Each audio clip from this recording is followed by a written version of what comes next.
ದಿಢೀರ್ ಸುರಿದ ಕೃತಿಕಾ ಮಳೆಗೆ ಹೈರಾಣಾದ ಜನ.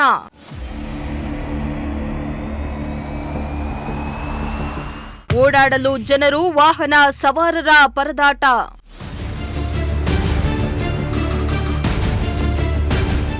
ಶಿರಾದಲ್ಲಿ ಬೆಳಗ್ಗೆಯಿಂದಲೇ ಬಿರು ಬಿಸಿಲಿತ್ತು.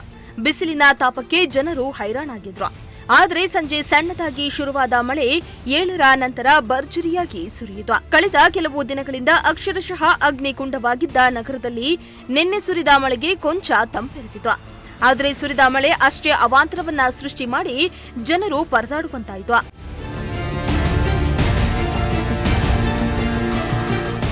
ಹೌದು, ಶಿರಾ ಸೇರಿದಂತೆ ತಾಲೂಕಿನ ವಿವಿಧ ಕಡೆ ಕೃತಿಕಾ ಮಳೆ ಆರಂಭವಾಗಿದೆ. ರಾತ್ರಿ ಸುರಿದ ಮಳೆಯಿಂದಾಗಿ ಒಂದೆಡೆ ತಂಪಾದರೆ ಮತ್ತೊಂದೆಡೆ ರಸ್ತೆಯಲ್ಲಿ ನಿಂತ ನೀರಿನಿಂದ ಜನ ಸಂಚರಿಸಲು ಪರದಾಡುವಂತಾಯಿತು. ಗುಡುಗು, ಮಿಂಚು, ಸಿಡಿಲು ಸಮೇತ ಸುರಿಯಲು ಆರಂಭಿಸಿದ ಮಳೆಯಿಂದಾಗಿ ಕೆಲ ಹೊತ್ತಿನಲ್ಲಿಯೇ ಅವಾಂತರ ಸೃಷ್ಟಿಯಾಯಿತು. ರಭಸದ ಮಳೆಯಿಂದಾಗಿ ನಗರದಲ್ಲಿನ ಬಹುತೇಕ ಚರಂಡಿಗಳು ತುಂಬಿ ಅದರಲ್ಲಿನ ಕೊಚ್ಚಿಯೆಲ್ಲ ರಸ್ತೆ ಮೇಲೆ ಹರಿಯಲಾರಂಭಿಸಿತು.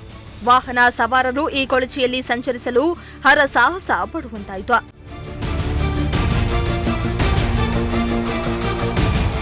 ಇನ್ನು ಸಂಜೆ ಮಾರುಕಟ್ಟೆಗೆ ಬಂದಿದ್ದ ಜನರಿಗೆ ಈ ದಿಢೀರ್ ಮಳೆ ಶಾಕ್ ನೀಡಿತು. ಸಣ್ಣದಾಗಿ ಪ್ರಾರಂಭವಾದ ಮಳೆ ಬರ್ಬರ್ತಾ ಹೆಚ್ಚಾಗ್ತಾ ಹೋಯಿತು. ಇದರಿಂದ ಜನರು ಮಾರುಕಟ್ಟೆಯ ಅಂಗಡಿಗಳ ಮುಂದೆ ಕೆಲಕಾಲ ಆಶ್ರಯ ಪಡೆದು, ಇನ್ನು ಕೆಲವರು ಮಳೆ ನಿಲ್ಲುವುದಿಲ್ಲ ಎಂಬ ಭಯದಲ್ಲಿ ಮಳೆಯಲ್ಲಿಯೇ ನೆನೆಯುತ್ತಾ ತಮ್ಮ ಮನೆಗಳಿಗೆ ತೆರಳಿದ್ರು. ಶ್ರೀಮಂತ ಪ್ರಜಾಶಕ್ತಿ ಟಿವಿ, ಶಿರಾ.